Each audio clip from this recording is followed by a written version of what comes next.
আজকে আপনার লেখা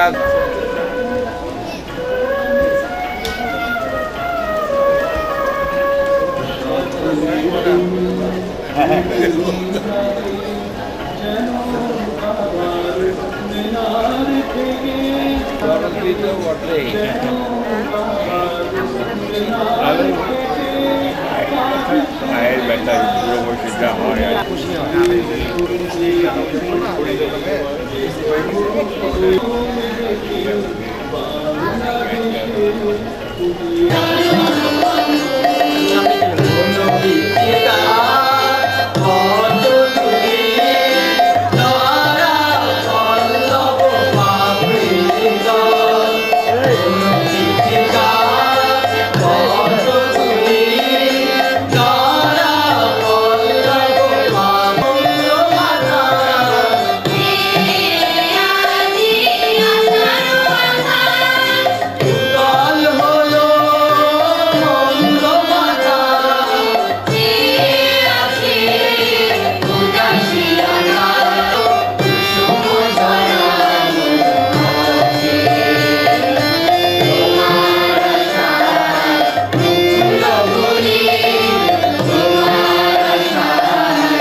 রহমান, সাধারণ সম্পাদক, নজরুল একাডেমি। উনাকে আসার জন্য অনুরোধ জানাচ্ছি। অতিথিবৃন্দ এবং সম্মানিত সভাপতি সুধী, আপনারা জানেন যে আজকে আমরা যে অনুষ্ঠানমালা করছি তার সব কারণগুলোই আপনারা জানেন, এখানে লেখা আছে। আমরা খুব সংক্ষিপ্ত আকারে নজরুল একাডেমির পক্ষ থেকে আজকে সুজানা বাদী সাহেবকে আমি আন্তরিক কৃতজ্ঞতা প্রকাশ করছি। নজরুলকে নিয়ে আমি কথা বলব, শুধু একটু বলবো যে একজন মানবতাবাদী কবি, এবং মানবতাবাদী কবি বললে এক কথা শেষ। কারণ মানবতাবাদী কবি বলতেই তিনি অসাম্প্রদায়িক হবেন, তিনি মানুষের কবি হবেন। আর মানুষের কবি বলতে গেলেই তিনি সকল স্তরের শ্রমিক, কৃষক, দিনমজুর সমস্ত মানুষের কবি হবেন। তার সাহিত্যকর্ম সম্পর্কে কথা বলার কোনো যোগ্যতাই আমার নাই। তার সাহিত্যকর্ম বুঝে কয়জন কথা বলে আমার খুব সন্দেহ হয়। আমরা দু চারটি কবিতা, গদ্য, পদ্য পড়ে আমরা তাকে বড় বলি, তবে এইটা বুঝি যে তার যে পরিপূর্ণ সাহিত্যকর্ম যেটুকু আমরা হাতে পেয়েছি সেটা যে কত বড় এবং কত বিচিত্র, এটা আমি অস্বীকার করব না। কিন্তু কর্ণধার হচ্ছেন রবীন্দ্রনাথ ঠাকুর এবং নজরুল ইসলাম। এটা বলার পরে সবাই আমরা খুব হাততালি দিই, কিন্তু পরের অংশটি বলার পরে মানুষের মধ্যে সাম্প্রদায়িকতা তৈরি হয়। এটা ইচ্ছা করে করেন।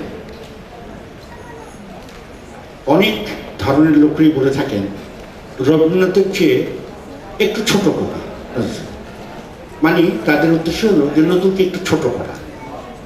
আবার নজরুলের যেদিন অনুষ্ঠান হবে ওই লোকগুলিকে দেখবেন 11ই জ্যৈষ্ঠ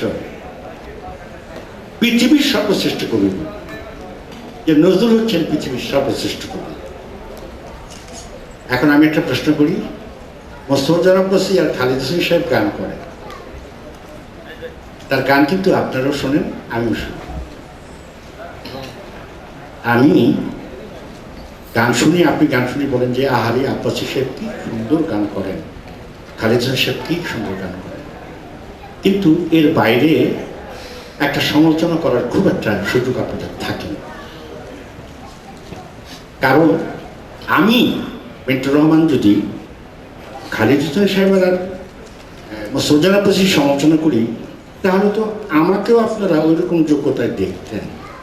আমি তো এত বছর টেলিভিশন আর রেডিওতে বসে বসে জুতা দিয়ে কত খরচ করেছি, কিন্তু কেউ আমাকে ওই মর্যাদা তো দূরের কথা, একটু গান গাওয়ার সুযোগ দেয়নি। তার আমি কি করে বিচার করব এই মোস্তফা আব্বাসী খারাপ গায় কি ভালো গায়, কি ছোট কি বড়? তা রবীন্দ্রনাথের থেকে কি খুব বড় মাপের লোক এই সমস্ত বুদ্ধিজীবীরা? রবীন্দ্রনাথ তো নিজেকেই নিজে বড় বলেননি কখনো, নজরুল কখনো নিজেকে নিজে বড় বলেননি।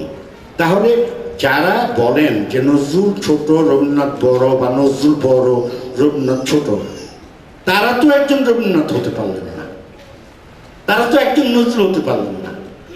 যদি হতেনি তাহলে তো আমরা এতদিনে দেখতাম যে রবীন্দ্রনাথ বা নজরুলের উপরে তাদের অবস্থান কোথাও আছে। তাই কোন ভিত্তিতে তারা বিচার করেন? তারা শুধু রবীন্দ্র সাহিত্য নজরুল সাহিত্য পড়ে কি বুঝে যান রবীন্দ্রনাথকে, রবীন্দ্রনাথের দর্শনকে বুঝে যান, নজরুলকে অনুভব করতে পারেন? কিন্তু তাহলে তাদের হাত দিয়ে কেন রবীন্দ্রনাথের চেয়ে একটা ভালো লেখা বের হয় না, নজরুলের চেয়ে একটা ভালো কেন লেখা বের হয় না? তাকে বুঝতে হবে যে তারা হচ্ছে সুবিধাবাদী, এক ধরনের নত জানু, নীতিতে বিশ্বাসী, স্বার্থপর ব্যক্তিরা। সারা বছর দেখবেন তাদের খেলা, উলঙ্গ খেলা, যে নজরুলের সাহিত্যকর্ম ভালো, রবীন্দ্রনাথের সাহিত্য, কিটসের সাহিত্য, শেলির সাহিত্য, শেক্সপিয়ারের সাহিত্যকর্ম, আপনি বলতে পারবেন রবীন্দ্রনাথ শ্রেষ্ঠ, কিটস শ্রেষ্ঠ, শেলি শ্রেষ্ঠ, শেক্সপিয়ার শ্রেষ্ঠ বলার অধিকার কোনো বুদ্ধিজীবীর আছে বাংলাদেশের? আপনি রবীন্দ্রনাথ আর নজরুলকে নিয়ে এত লাফালাফি করেন কোন মতলবে? আপনারা ঘৃণ্য পশু। কবি সাহিত্যিকরা কখনো নিজেরা নিজেকে বড় মনে করেন না, আপনারা দালাল, তাই আপনারা বড় এবং ছোট বানান।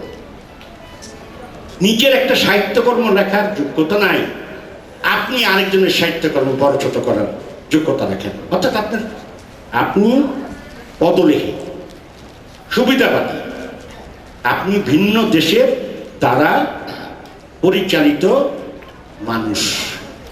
মাসিক, সপ্তাহ, মাসিক খাওয়ানো। তাই নজরুলের জন্মদিবসে দেখেন একটি লোকের কাছে গিয়ে আমরা টাকা পাই না, কেউ সৌজন্য ভাবে টাকা দেয় না। নজরুল জাতীয় কবি, অথচ এদেশে বিভিন্ন কবির নামে হাজারো কণ্ঠে, লাখো কণ্ঠে সঙ্গীত গীত হয়, এবং বড় বড় হল লক্ষ লক্ষ টাকা ভাড়া হয়ে রাত দিন দেশে, জেলায়, মহকুমায় বিশেষ বরাদ্দ দিয়ে উদযাপিত হয়, কিন্তু নামে জাতীয় কবি নজরুল ইসলাম। আমাদের মানিকগঞ্জের দেওতায় ওই যে সামনে বসে আছেন রফিক সাহেব, ওখানে প্রমিলার একটা বাড়ি পাওয়া গেছে, জমিদার বাড়িতে প্রমিলা থাকতেন। সেই জমিদার বাড়িটি নিয়ে দেওতা এই রফিক ভাই অনেক চেষ্টা করছেন, প্রমিলার ওখানে থাকছেন। যদি এটা আবার প্রমাণ হয়ে যায় তাহলে মানিকগঞ্জবাসী আবার ওই জায়গায় একটা উৎসবের আয়োজন করবে, তাই প্রবলেম। কুমিল্লাবাসীদের আবার অসুবিধা হবে, দরিরামপুরবাসীদের আবার বাজেটটা নিয়ে একটু ভাগ হয়ে যাবে। দেখেন নজরুলকে কিভাবে ছোট করে। ভারতে যদি এরকম পেত একটি, ভারত সেখানে স্বর্ণ দিয়ে বাঁধিয়ে দিত, যেমন মমতা নজরুলের জন্য করেছেন। নজরুলের জন্য মমতা ব্যানার্জি করেছেন, নজরুলের জন্য করেছেন, অনেক কিছু করেছেন, আমি জানি এবং দেখে রেখেছি। তবে হয়তো তারা কিছু ভুল ত্রুটি করে, সেটা অন্য ব্যাপার। আমি সব শেষ কথাটি বলবো, সম্বর্ধনা বড়, দেখেন, আপনি জানা তত বড় কথা আপনি বলবেন না। আপনি রবীন্দ্রনাথ না, আপনি নজরুল না, আপনি শেক্সপিয়ার না, আপনি শেলি না, কিস না। বড় ছোট করার মতো গুণ আপনার থাকলে আপনি অন্তত শামসুর রহমান হতেন। শামসুর রহমানের কিছু আছে, শামসুর রহমান তো কোনদিন ছোট বড় করার চেষ্টা করেনি। সুনীল গঙ্গোপাধ্যায় তো এত বড় মাপের কবি, উনি তো বড় ছোট করার চেষ্টা করেনি। আমার দুঃখটা হচ্ছে যে আমি জানা, আমি পরে গোলাম আলী খাঁর গান শুনে তাকে প্রমাণ করি মোটামুটি গেয়েছেন নাকি, মানে আমি খুব পণ্ডিত আর কি। পরে গোলাম আলীকে বিচার করে ফেললাম, কাকার ক্যা করা সাজানি আয় না ভালো শুনে বললাম যে একটু একটু ই লাগে, একটু শুকতে একটু কি হয়েছে এটা বলতে পারে না। কিন্তু এরকম পণ্ডিতের দরকার নাই। এত রবীন্দ্র পণ্ডিত আর এত নজরুল পণ্ডিত এই দেশে, যে শেষ পর্যন্ত নজরুল সাহিত্য এগুলো পড়েও নাই, রবীন্দ্র সাহিত্য পড়েও নাই, কিন্তু পণ্ডিত হয়ে বড় বড় টাকা পয়সা অনুষ্ঠানে শুধু অংশগ্রহণ আর বড় বড় পুরস্কার পদক আগে আগে নেওয়া। আপনারা এদের থেকে সাবধান। ভবিষ্যতে একটা জিনিস মনে রাখতে হবে, যে নজরুল যেটুক করেছেন তার সম্মান কে দিল আর না দিল তাতে কিচ্ছু আসে যায় না। রবীন্দ্রনাথ যা করেছেন কে সম্মান দিল আর না দিল আসে যায় না। রবীন্দ্রনাথ তো মৃত্যুর জায়গায় আত, কিন্তু এরা যদি বেঁচে থাকতো এবং কথা বলতে পারতো তাহলে এইসব বুদ্ধিজীবীরা থাকতো না। তা আজকে এই 114তম জন্মদিনে আমি নজরুলের সাহিত্য আলোচনা করে নজরুলের নিয়ে এবং রবীন্দ্রনাথ নিয়ে যে অবস্থায় দেশে চলছে তার সামান্য তুলে ধরলাম। দুঃখিত, কারো যদি মনে আঘাত লেগে থাকে আমি দুঃখিত। সবাইকে ধন্যবাদ, আপনারা এতক্ষণ ধৈর্য সহকারে আমার এই বক্তৃতা শুনবেন। আল্লাহ হাফেজ। কথিত শিল্পীর জীবনী ও মানপত্র পাঠ করবেন শামীমা চৌধুরী। শিল্পী খালিদ হোসেন, পিতা মরহুম মোহাম্মদ শামসুজ্জোহা, মাতা মরহুমা রহিমা খাতুন। ঠিকানা 20/14 Taj Mahal road, block C, Mohammadpur এবং কোটপাড়া, কুষ্টিয়া। 31 ডিসেম্বর 1940 খ্রিস্টাব্দে কলেজ স্ট্রিট, কলকাতায় তিনি জন্মগ্রহণ করেন। তিনি ওস্তাদ ওসমান গনি এবং ওস্তাদ মিস্টার PC গোমেজ ও কিংবদন্তি শিল্পী জনাব আবু বকর খানের কাছ থেকে সঙ্গীত শিক্ষা গ্রহণ করেন।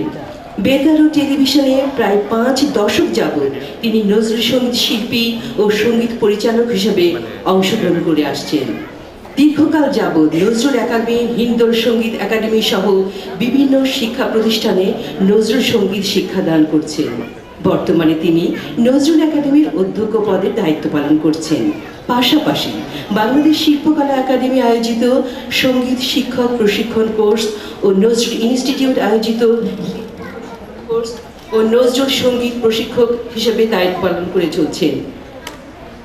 জাতীয় বিশ্ববিদ্যালয়, ঢাকা বিশ্ববিদ্যালয়, রাজশাহী বিশ্ববিদ্যালয়, জাতীয় কবি কাজী নজরুল ইসলাম বিশ্ববিদ্যালয় ও দেশের সকল দায়িত্ব পালন। কলম্বিয়া ও বিভিন্ন রেকর্ডিং প্রতিষ্ঠানের প্রযোজনায় নজরুল সঙ্গীতের গ্রামোফোন রেকর্ড, সিডি ও ক্যাসেট তাঁর কণ্ঠে প্রকাশিত হয়েছে।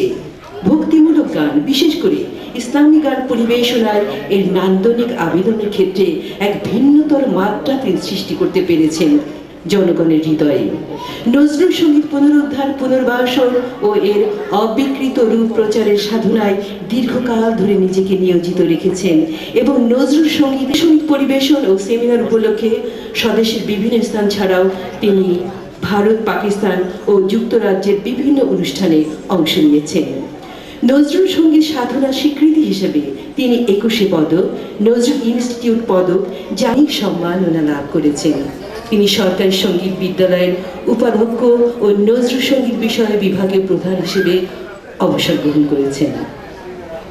নজরুল একাডেমি আয়োজিত জাতীয় কবি কাজী নজরুল ইসলামের 114তম জন্মবার্ষিকী উপলক্ষে 3 দিনব্যাপী অনুষ্ঠানের উদ্বোধনী দিবসে আজ 23শে মে 2013 মঙ্গলবার নজরুল সঙ্গীত সাধনা আজীবন অবদানের স্বীকৃতি স্বরূপ জীবন্ত কিংবদন্তি নজরুল সঙ্গীত শিল্পী খালিদ হোসেনকে নজরুল একাডেমি সম্বর্ধনা 2013 প্রদান করা হচ্ছে, যা তার সঙ্গীত জীবনে একটি নতুন মাত্রা সৃষ্টি করবে।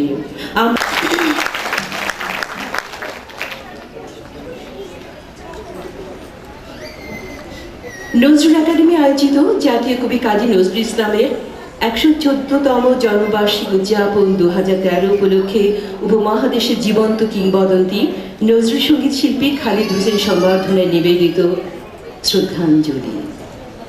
হে আলোর পথের দিশারি, বাংলা মধুমাসে প্রকৃতির আবহাওয়া যখন নানা রঙের ফুল ফলে রঞ্জিত ও মধুভরা সুমিষ্ট পাকা ফল ফলাদির মৌম গন্ধ আর পুলকিত আনন্দে আন্দোলিত জ্যৈষ্ঠের নিখা আজকের এই অবর্ণনীয় বর্ণাঢ্য বরণ উৎসবে বরিষ্ঠ বরিয়ান হিসাবে তোমার গলে সুশোভিত করতে চায় আমাদের গর্বোজ্জ্বল বরণমাল্য। পুষ্পাঞ্জলি বাংলা লোকসঙ্গীতের সম্পূর্ণ স্বতন্ত্র ধারায় কিংবদন্তি স্রষ্টা সঙ্গীতজ্ঞ কাজী নজরুল ইসলামের গানের তুমি তো জীবন্ত কিংবদন্তি তুল্য শিল্পী। তোমার তারুণ্যদীপ্ত সুললিত কণ্ঠশৈলীতে মূর্ত হয়ে ওঠে নজরুল সঙ্গীতের অন্তর্নিহিত স্বরূপ ও ঔচিত্য।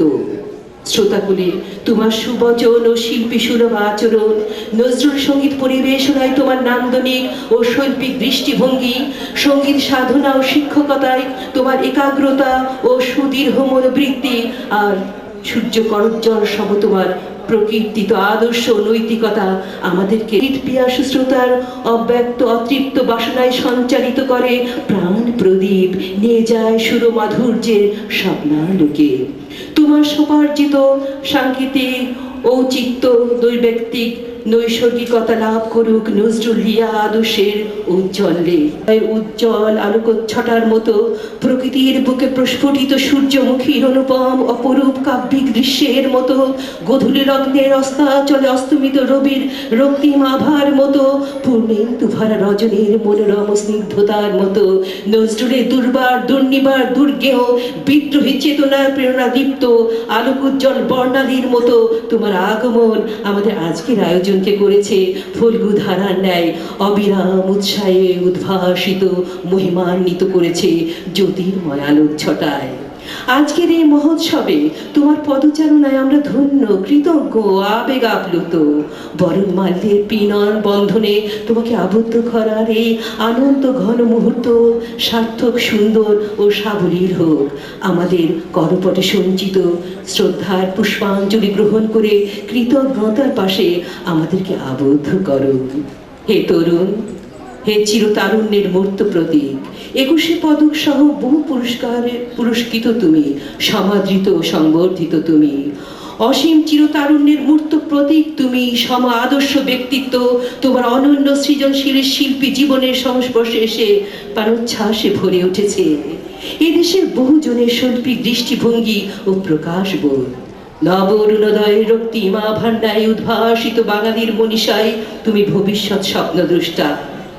সাজাত্যবোধ ও সাজাদিবোধ চেতনায় উদ্বৃত্ত তোমার কর্মময় জীবন প্রবাহ এবং শ্রুতিনন্দন প্রকাশভঙ্গি ভবিষ্যৎ প্রজন্মের অনুকরণে দৃষ্টান্ত রূপে চিরভাস্বর হোক। সংস্কৃতি জগতে তোমার নান্দনিক মননশীল ও সাবলীল পদচারণা যুগে যুগে যুগিয়ে যাবে জীবনের জয়গান। তোমার চলার মার্জিত ছন্দে পরমানন্দে প্রাণ পেয়ে যে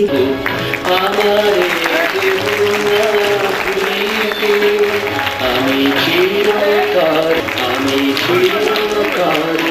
দূরে চলে যাব, আমারে দেব না ভুলিতে।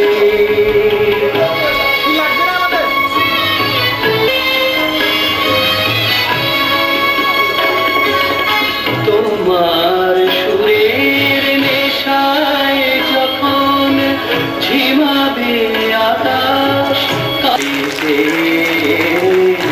আমারে দেব না ভুলিতে।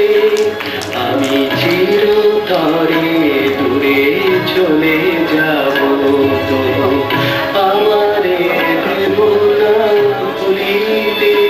শিক্ষকরা নজরুল একাডেমি ফুল দেবেন শিক্ষকবৃন্দ।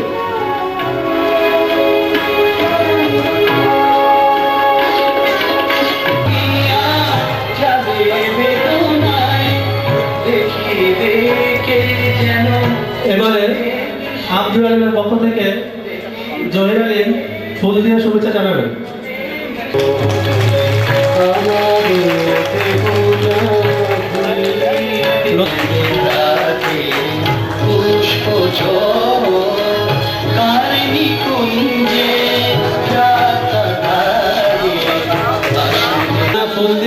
শুভেচ্ছা জানাবেন।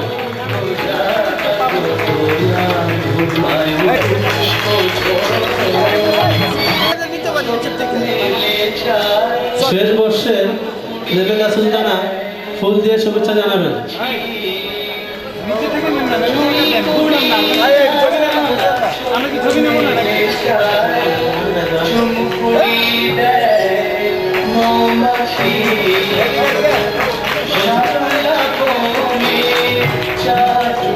এবার একে আজাদ প্রধান ফুল দিয়ে শুভেচ্ছা জানাবেন।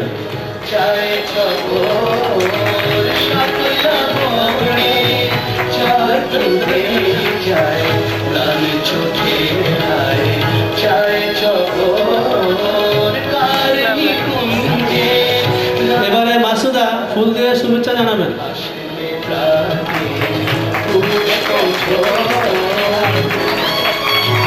আর যদি কেউ থাকেন ফুল দিয়ে শুভেচ্ছা। পাকিস্তান আমলে নজরুল একাডেমি জন্ম। নজরুল নামাঙ্কিত নজরুল সংস্কৃতি ও শিক্ষা প্রতিষ্ঠান এদেশে এটাই প্রথম। প্রায় অর্ধ শতাব্দীকাল থেকে সুখে দুঃখে আনন্দ বেদনায় এই প্রতিষ্ঠান পাড়ি দিয়ে চলেছে আজও সেই ঐতিহ্য নিয়ে। আমি নিজে এর সঙ্গে যুক্ত হতে পেরে গর্ব অনুভব করি। এর পরিচালক মণ্ডলী, বিশেষ করে এর করিতকর্মা নজরুল নিবেদিত প্রাণ সাধারণ সম্পাদক জনাব মিন্টুর রহমানের কর্মতৎপরতার পরিচয় এর প্রতিটি পদক্ষেপে মিশে আছে। আমি তার কর্মময় দীর্ঘ জীবন কামনা করি। সম্বর্ধিত হওয়ার জন্য কেউ সাধনা করে না, কিন্তু সম্বর্ধিত হতে নিশ্চয়ই ভালো লাগে।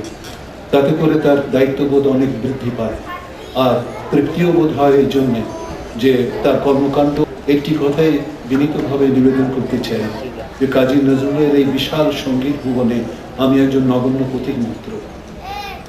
এর অনেক বাকি আমার দেখা হয়নি। এর অনেক সম্পদ, অনেক বৈচিত্র্যের সঙ্গে আজও আমার পরিচয় হয়নি, হয়তো হবেও না কোনোদিন। নিশ্চয়ই এর অনেক কিছুই আমার অজানা থেকে যাবে এই জীবনে। তাছাড়া আমি নিজেকে একজন বড় শিল্পী হিসাবে মনে করিনি কোনোদিন, আজও করি না, পরেও কখনো মনে করার দুর্মতি হবে না, একথা নিশ্চিত করব। তবে শুধু একটি কথা অত্যন্ত দৃঢ়তার সাথে উচ্চারণ করতে পারি যে নজরুল সঙ্গীত বিষয়ে আমার সততার অভাব কোনোদিন ছিল না।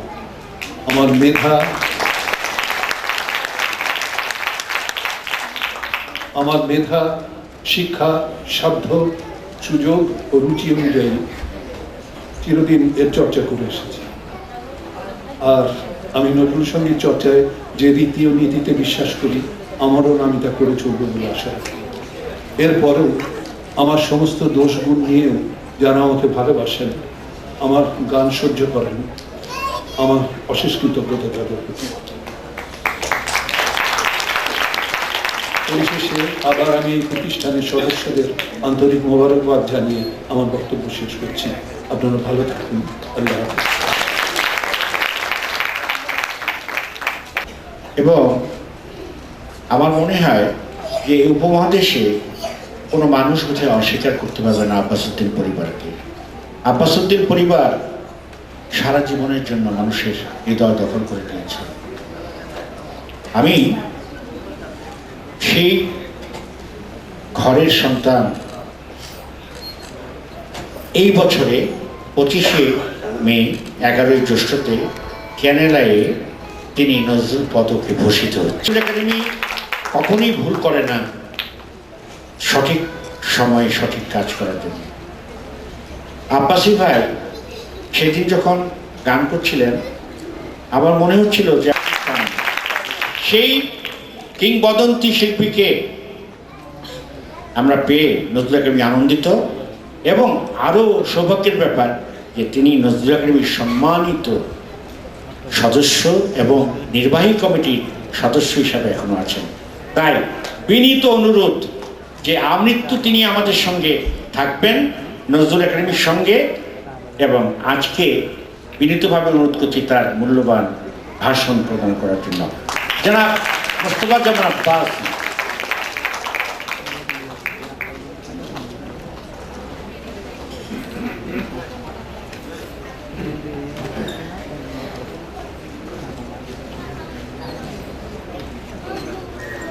বিসমিল্লাহির রহমানির রহিম। ডক্টর আশরাফ সিদ্দিকী বাংলার লোক সংস্কৃতির প্রথম পুরুষ। মিন্টু রহমান আমার অনুজ এবং আমি যাকে ভালোবাসি, খালেদ হোসেন আজকে যিনি সম্বর্ধিত। আজকের এই অনুষ্ঠানে যারা এসেছেন, সম্মানিত অতিথি, আমার ভালোবাসার মানুষ, আসসালামু আলাইকুম। আমি এখানে আহত হয়ে আসিনি, আমি আহত। আমি কোনো কার্ড পাইনি, আমি নিজে থেকে এসেছি। আমি সবচেয়ে সুন্দর একটা পাঞ্জাবি পরে এসেছি। আসার আগে আমি একটু পাউডারও লাগিয়ে এসেছি। কেন?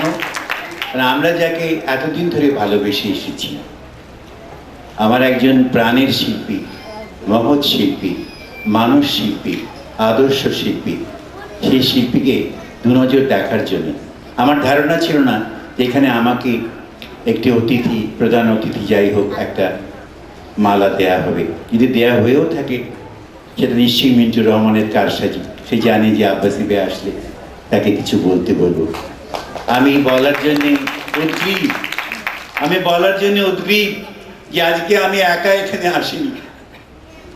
যদি 50 বছর ধরে খালেদ হোসেন নজরুলের গান গেয়ে থাকে, তাহলে নজরুলের বিদেহী আত্মা আজকে এখানে উপস্থিত।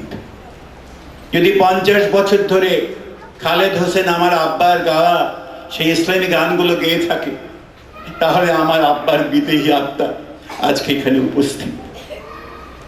যদি বাংলার মুসলমানকে যে গান শুনিয়েছিলেন নজরুল, ইসলামের সওদালয়ে এলো নবীন সওদাগর, ওমনে রমজানের ওই রোজার শেষে এলো খুশির ঈদ, আমার মোহাম্মদের নামের ধ্যান হৃদয়ে যায় রয়, সেই গানগুলো প্রথম ধ্বনিত হয়েছিল আব্বাস উদ্দিনের কণ্ঠে।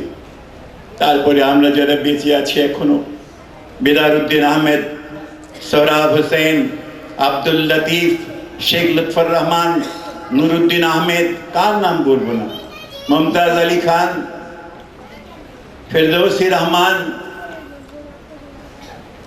এবং খালিদ হোসেন, আমরা ওই গানগুলো রেকর্ড থেকে শুনে শুনে যতখানি পেরেছি, আমাদের গলা তো আর আব্বাস উদ্দিন সবাই তো নয়, সবাই তো আর আব্দুল আলী নয়, আমাদের যতখানি আল্লাহ দিয়েছে ততখানি আমরা বেছে বেছে এই গানগুলো গিয়ে জাতিকে উদ্বুদ্ধ করার চেষ্টা করেছি।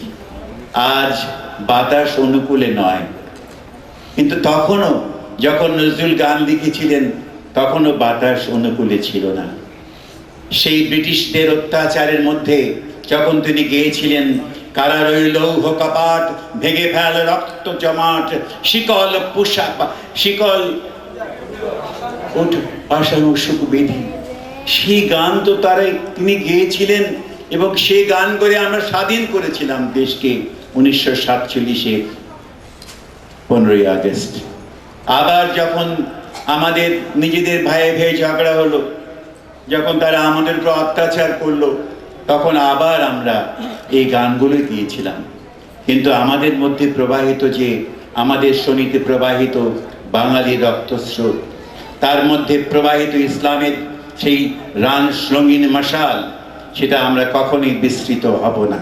যতদিন আমাদের কণ্ঠে স্রোত আছে, যতদিন আমাদের কণ্ঠের মধ্যে বাজুতে কুয়াত আছে, ততদিন আমরা আমাদের ইসলামী সত্তাকে ভুলে যাব না। আজকে যদি ভুলে যায় তাহলে আল্লাহর তাতে কোনো ক্ষতি নেই। পৃথিবীতে অনেক নেশন তিনি তৈরি করেছেন, কোরআনে আছে, তোমাদের অনেক জাতিকে আমি দিয়েছি, আবার তাদের ধ্বংস করে দিয়েছি। তোমাদের বাংলাদেশ বাঙালি, তোমাদের নতুন সত্তা দিয়েছিলাম বটে, নতুন একটা জাগ্রত সুন্দর পতাকা, যার মধ্যে সূর্যের আলোকে আমরা গ্রথিত করেছিলাম আমাদের সবুজ পতাকার মধ্যে। তোমরা যদি নজরুলকে ভুলে যাও তাতে নজরুলের কোনো ক্ষতি নেই, তোমরা যদি আব্বাস উদ্দিন ভুলে যাও তাতে আব্বাস উদ্দিনের কোনো ক্ষতি নেই, তোমরা যদি জেগে আবার ঘুমিয়ে যাও তাতে ওদের কোনো ক্ষতি নাই, যদি জেগে আমরা আবার জেগে না উঠি তাহলে আমাদেরই ক্ষতি। তাই আমরা যদিও অত্যন্ত মুষ্টিমেয় কয়েকজন এখানে এসেছি, নজরুল একাডেমির 50 বছর বয়স হয়েছে, যখন তালিম হোসেন বলেছিলেন, বাবা আব্বাসি তোমাকে আমি বড় ভালোবাসি, তুমি আমাকে একটু সঙ্গী হও, তুমি এখানে সেক্রেটারি হও, এটা হবো সেটা হবো। আমি বললাম, না চাচা আমি হব না, আমি গান গাই, আমি লোকসঙ্গীত গাই। ও আমার দরদিয়া আগে জানলে তোর ভাঙা নৌকায় চড়তাম না, আমার আব্বার সেই ডিঙি নৌকায় আমি অল্প অল্প গান গেয়ে এখন আমি 75 বয়সে উপনীত হয়েছি। এবং আমি খুব মজা পেয়েছি আজকে যখন আমার পুত্রসম সাগর, সে হলো চ্যানেল আইয়ের অধিকর্তা, সে বলল, চাচা আপনাকে আমরা ছোট্ট একটা জিনিস দিতে চাই। আমি কি বাবা বলো? যে আমরা আপনাকে লাইফ টাইম অ্যাচিভমেন্ট অ্যাওয়ার্ড, যাবতীয় জীবনে যা কিছু করেছেন তার জন্য আমরা আপনাকে একটা পুরস্কার দিতে চাই। তুমি কি করে এটা ভাবলে সাগর? তো আমার পুত্রবধ বললো যে তাই কালকে এই 2-3 দিন আগে আমরা ভেবেছি যে আপনাকে আমরা একটা কিছু দিব। বাহ, খুব ভালো তো। আর তুমি কি জানো যে মিন্টু রহমান আমাকে একটা দিয়েছে একটা সুন্দর এরকম, আজকে যেমন খালিদ হোসেনের কাছে সেই ফুলের মালা এবং ফুলের স্তবক এত সুন্দর কথার মধ্যে গ্রথিত যখন এই মহিলা পড়ছিলেন, আমি নিজে উদ্বেলিত হয়ে গেছি। আমি আজকে এত বেশি সেন্টিমেন্টাল হয়ে পড়েছি যে আমাকে যদি আরো 2-1 মিনিট সময় আপনারা বরাদ্দ করেন আমি খুব খুশি হই। করবেন না? মনে হয় না। আমি যেখানে বক্তৃতা করতে চাই তারা বলে যে না, কবিতা বক্তৃতা নয়, গান গান। আমি বিদেশে যাই, আপনারা জানেন যে আমি বিদেশে প্রায় যাই, তারা আমাকে 2টো টিকিট পাঠায়, একটা আমার এবং একটা আমার স্ত্রী। এবং 2-3 মিনিট বক্তৃতা দেওয়ার পরেই তারা বলে ওঠে, এবার কথা থামাও, এবার গান শুরু করো। তখন আমি বলি, বাজলো কিরে ভোরের সানাই নির্মহলার আঁধারপুরে। তখন বলি, তৌফিক দাও খোদা ইসলামে মুসলিম জাহা পুনঃ হোক আবাদ, দাও সেই হারানো সালতানাত, দাও সেই বাহু, সেই দিল আজাদ। নজরুল মরে যায়নি, নজরুল বেঁচে আছেন আমাদের বাহুর মধ্যে, বেঁচে আছেন আমাদের স্মৃতির মধ্যে, বেঁচে আছেন আমাদের স্বপ্নের মধ্যে।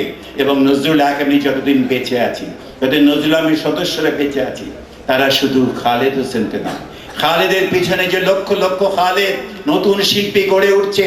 আপনারা জানেন যে খালেদের কণ্ঠ এখনো কত সুন্দর, কত মহান, কত পবিত্র।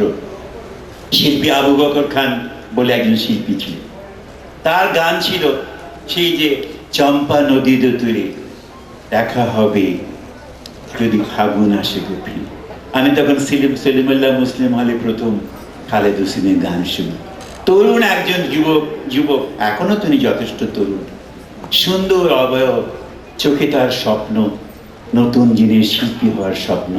এবং তিনি হারমোনিয়াম বাজিয়ে গান গাচ্ছিলেন এবং খুব সম্ভব তবলা বাজাচ্ছিলেন আমাদের পরিচিত বজলুল করিম, আমার আব্বার সঙ্গে বাজার। এখন আজকে তার কণ্ঠের দুটি তেমনি আছে এবং তার যে নুয়ে পড়া ব্যবহার, এই যে ছাত্রছাত্রীরা যখন তাকে মালা দিচ্ছিল আমার খুব হিংসে করছিল যে আমাকে তো কোনোদিন ছাত্রছাত্রীরা এসে মালা দেয়নি। কেন দেয়নি? তুমি তো গান শেখাওনি, তুমি নিজেই খালি গান গেয়ে গেছো। আমার বোন ফেরদৌসি সে 20 বছর গান শেখাচ্ছে। হ্যাঁ, আমি শেখাইনি তাও সত্যি নয়, আমি ভরা নদীর বাঁকে অনুষ্ঠানে এবং অন্যান্য টেলিভিশনের যে সমস্ত সেখানে নতুন নতুন শিল্পী তৈরি করেছি, এদের গ্রাম থেকে নিয়ে এসেছি, সেটা অন্য কথা। আজ পড়ন্ত বিকেলে এখনো সেই সমান তেজস্বী, তেমনি কণ্ঠে তেমনি অবয়বে হার মানেননি খালেদ হোসেন জীবনের কাছে, কণ্ঠটিকে রেখেছেন সজীব। একজন খালেদ হোসেন, আরেকজনের কথা নাই বা বললাম, আব্বাস উদ্দিন তো বলাই বলো, তারপরে কেউ বলছে না, না আমি বলছি না। আচ্ছা, তাহলে কি দাদা, গানগুলো আমরা বারবার বাজিয়ে শুনি। আমি একা নই, বাংলার লক্ষ লক্ষ ইসলামী গানের ভক্ত, সবগুলো গানই পছন্দ। আমি সবগুলো নিয়ে এসেছি, আজকে সকালে শুনেছি। আপনারা সবগুলো ক্যাসেট জোগাড় করুন, সেখানে গানগুলো আছে। নূরের দরিয়ায় স্নান করিয়া, নূরের দরিয়ায় স্নান করিয়া এনেছে মক্কায় আমিনার কোলে ফাগুন পূর্ণিমা, নিশীথে যেমন আসমানের কোলে রাঙা চাঁদোলে। আমি যেন রসুলকে দেখতে পাই, যেন এই গানের মধ্যে শুধু নজরুল আব্বাস উদ্দিন নয়, খালেদের এই সম্পূর্ণ সুন্দর কৃতিতে আমরা তাকে দেখতে পাই।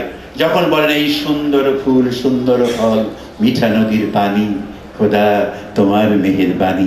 যখন বলেন তাওহীদের মুর্শিদি আমার, যখন বলেন নামাজ পড়ো রোজা রাখো, যখন গান আল্লাহকে যে পাইতে চায় মোহাম্মদ, নবীর মাঝে রবির সম, নিশিদিন জপের খোদা আমার প্রিয় হযরত, ত্রিভুবনের প্রিয় মোহাম্মদ, আমার মোহাম্মদের নামের ধ্যান, আমার মোহাম্মদের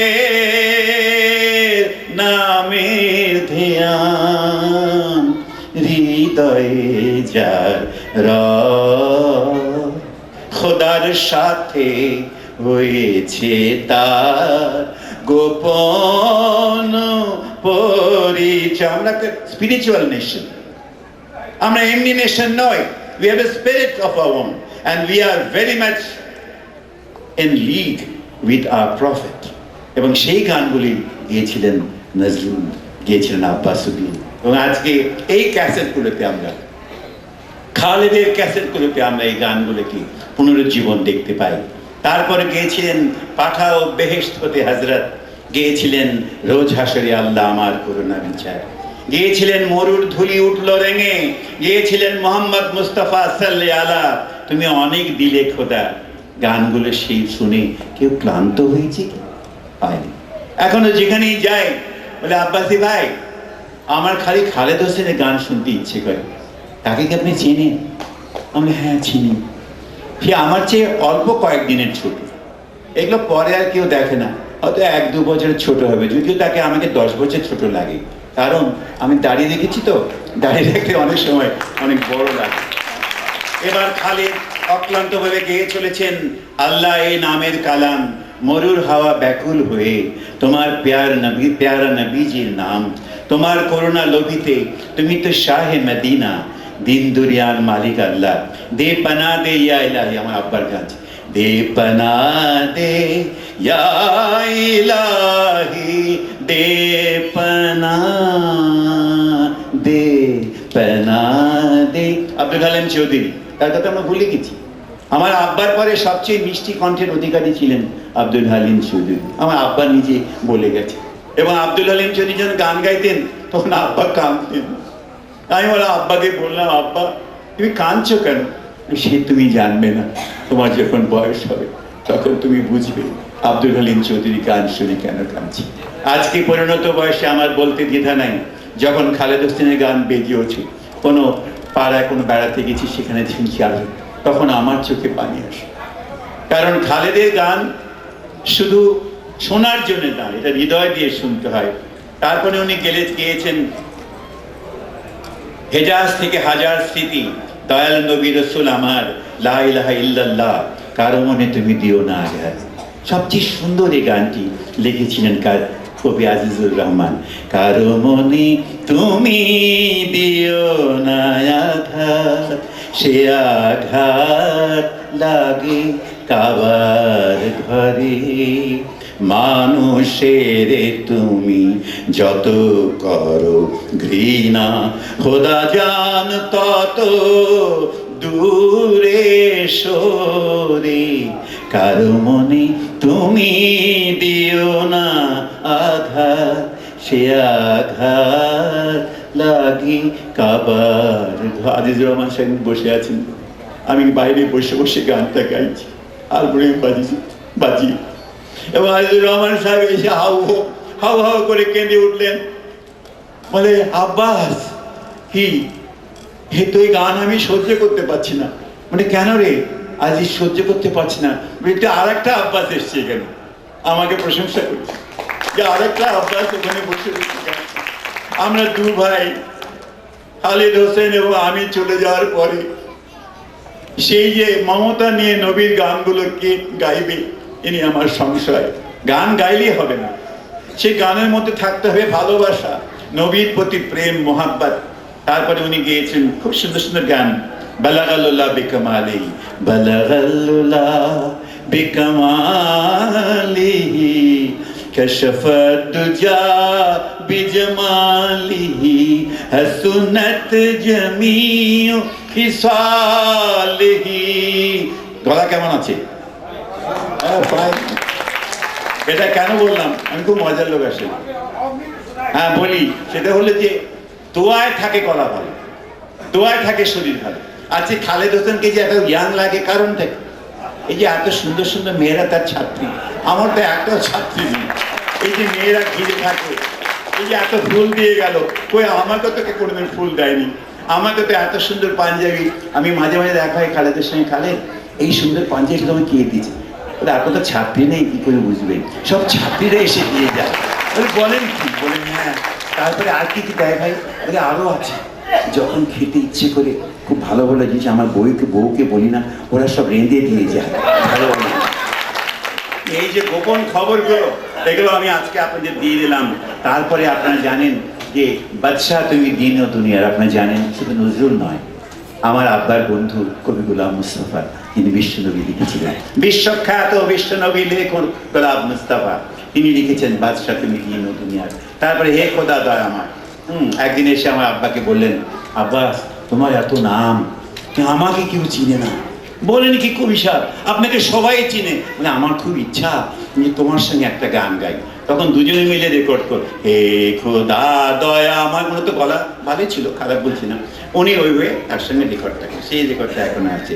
তারপরে সাহেবাত মোহাম্মদ, খুব সুন্দর গান, সাইদ সিদ্দিকের লেখা, খোদা খোদা যার হাবিব তার, সাল্লি আলা মোহাম্মদ দিন যার নামের মোহাব্বতে তোমার নামের তসবিহ খোদা। আর একটা সুন্দর, তোমার নামের তসবিহ খোদা লুকিয়ে যেন রাখি খোদা লুকিয়ে যা। আমার ইচ্ছে করছে সারাটা সবচেয়ে ভালো গাই তো মুস্তাফা মেনোয়ার, গোলাম মুস্তাফা সাহেবের ছোট ছেলে, ও গো মদিনা মনোয়ারা। আমি যখন মদিনা শরীফে প্রথম গেলাম, আমার এই গানটার কথা মনে হয়েছিল। আর আমি তখন এই গানটা গাইছিলাম, আর আমার মন্টু ভাই মুস্তাফা মনোয়ার, তার কথা ভাবছিলাম। এবং যখন আমি মক্কা শরীফে প্রথম যাই, এটা বলে যে চলে যাই, শেষ করে দিই, তখন ফিরোজা বেগমের একটি ক্যাসেট বাজছিল আমার গাড়িতে। তখন আমি যখন ওই ময়দানে গেলাম, যে ময়দানে এই যে হাজ হয়, সেখানে নেমে আমি প্রথমে ফিরোজা বেগমের জন্য মোনাজাত করলাম। এটা আপনাদের সঙ্গে গোপন কথা বললাম। আজকে যখন চ্যানেলে আমি বক্তৃতা করছিলাম, নিউজ কনফারেন্স, তখন বললাম আমাদের ফিরোজাবা খুব অসুস্থ। ফিরোজাবা এখন হাসপাতালে আছেন, ইউনাইটেডের নাম কি, অ্যাপোলো হাসপাতালে আছেন। ওনার শরীর খুবই খারাপ ছিল, আল্লাহর রহমতে এখন একটু ভালো।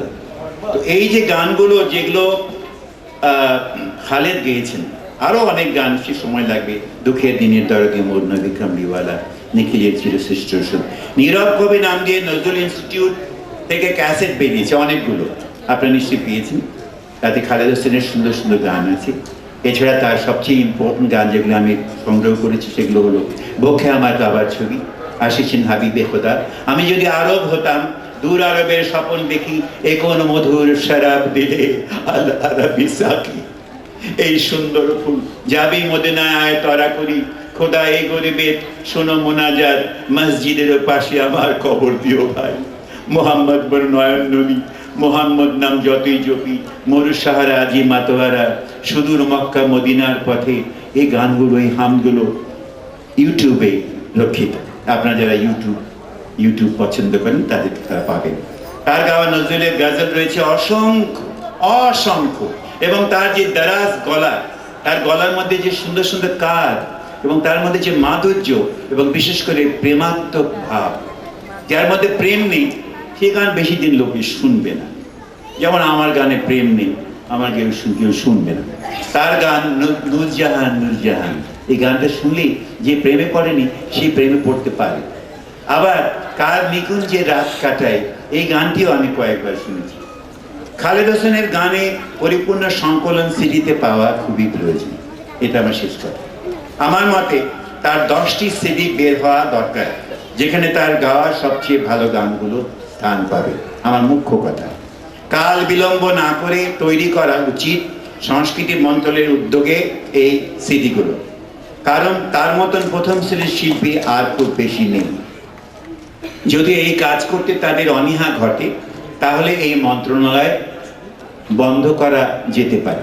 কেমন আইডিয়াটা কেমন? লাভ কি? এটা এর সঙ্গে ওই যে কৃষি মন্ত্রণালয় আছে না, ওটার সঙ্গে দিয়ে দেয়। শ্রেষ্ঠ সন্তানদের মেডেল দিয়ে সান্ত্বনা আমরা দিই বটে, অথচ আসল কাজটি হলো তার কর্ম সংরক্ষণ। কারো কারো আশা যে সংরক্ষণের কাজটিও শিল্পী মৃত্যুর আগে সমাধা করে যাবে। কারো কারো আশা যে সংরক্ষণের কাজটিও শিল্পী নিজেই সমাধা করে যাবেন। তা কি সম্ভব? বিশ্বভারতী না থাকলে রবীন্দ্রনাথের কি অবস্থা হতো সবাই উপলব্ধি করার চেষ্টা করুন। কারণ দিল্লির কেন্দ্রীয় সরকারের অনুদান না এলে বিশ্বভারতীর দেয়ালগুলো এতদিনে একে একে খসে পড়ত। আমি নিজে দেখেছি। এদেশের সংস্কৃতির প্রতি আমাদের টান শুধু সভাতে এবং মাল্যদানে সীমাবদ্ধ। খালেদ হোসেনকে আমরা বাঁচিয়ে রাখতে চাই শতাব্দীর পর শতাব্দী। খালেদ হোসেনকে আমরা বাঁচিয়ে রাখতে চাই শতাব্দীর পর শতাব্দী। সবার প্রতি এটাই আমার আকুল আহ্বান। তার দীর্ঘ জীবনের ফরিয়াদ আল্লাহর কাছে। আসসালামু আলাইকুম ওয়া রাহমাতুল্লাহ।